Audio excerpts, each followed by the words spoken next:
Now I feel like Jurassic Park is a franchise that really could have stopped after 3 because it feels like Universal's trying to revive something that really doesn't need it. I mean, it goes without saying the original Jurassic Park is one of the best movies ever made. It's such a classic movie. A lot of people kind of look back on that movie as the reason why they want to become filmmakers. And I feel like Universal doesn't need to revive this franchise because they have that original in their pocket.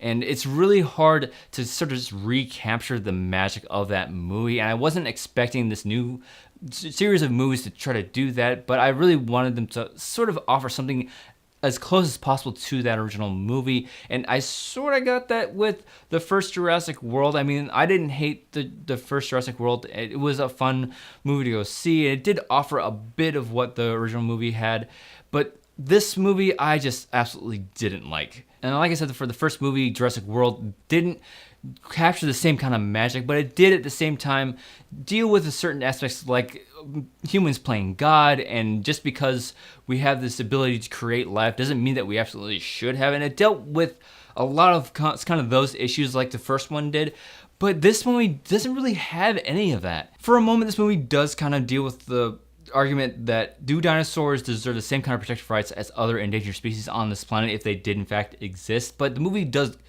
just seriously glosses over it for the most part. It's not the focus of the film, and it kind of deals with it at the beginning of the film and in the very end. For the most part, there's a whole lot of arguments against this point, like, no, dinosaurs absolutely don't deserve a second chance at life, if you would put it that way, because they've had their time. It was kind of a mistake to bring them back in the first place. But on the flip side is that there's only like 2 people in this movie that really argue against that. But the thing is, they don't have a clear-cut argument as to why dinosaurs deserve that right to stay alive and to be saved. Because if the movie wants me to feel like dinosaurs deserve their place in the world, present an argument for it. Tell me why I should care about these dinosaurs, so when they do start dying on the island or throughout the movie, I should feel something other than, oh, it's a nice shot with a dinosaur with the music swelling behind it.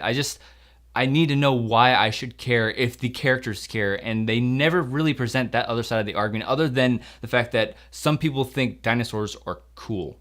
And I also saw this really good potential for dealing with animal cruelty in this film, because when they're moving dinosaurs off the island, they're moving them in these really small cages that they have no room to move around in, and they're tasing them and tranquilizing them, and I really thought that was a great time for them to sort of dive into this topic of animal cruelty, but again, it just glosses over it and steers more towards appealing to a wider audience with entertainment and humor and adding a little bit more of a horror element into this film, and I just thought that was just a complete waste of potential for this movie. And also with the characters of this film, it feels like there was no development in the characters whatsoever in this film, especially from the last film.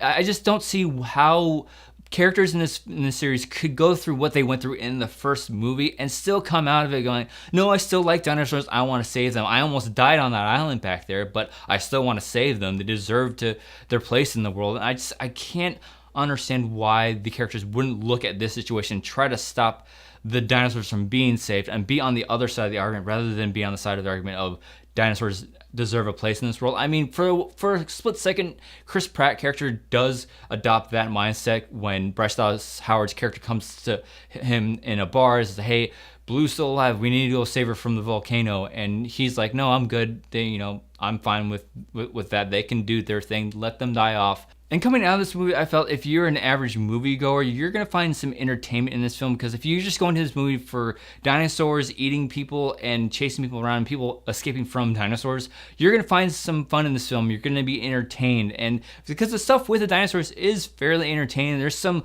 light tricks that happen in this film and camera work that I felt really added a lot to the entertainment value of this movie. But again, as far as story arcs and character development goes, it was really lacking in that department. And the villains were so one-dimensional in this film, and some of the dumbest characters in this movie. There's so many times where the villains would do something and I'm like, are you kidding me right now? Are you that dense? I rolled my eyes so many times in this movie at the villains, and they're just not that captivating. I really just didn't like that part about the movie. But the one thing I did like about this movie was the aspect with Chris Pratt's character and Blue. They gave that relationship a little bit more development and a little bit more history, and you see Chris Pratt's character raising Blue and see why Blue is so special. And I like that aspect of the film. It furthers the development of Blue's character and Chris Pratt's character a little bit, but again, he doesn't really learn much at the end of this film.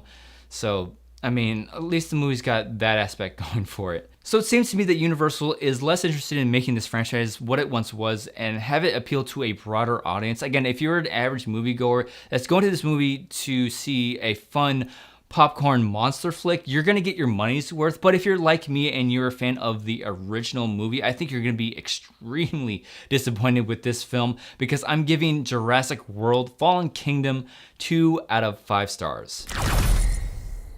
So now it's your turn. If you saw Jurassic World Fallen Kingdom, let me know what you thought of it in the comment section below. If you enjoyed this review, please like and share it, and stay up to date on all the videos going up on this channel. Give that subscribe button a click. Thanks as always for watching, and I'll see you in the next review.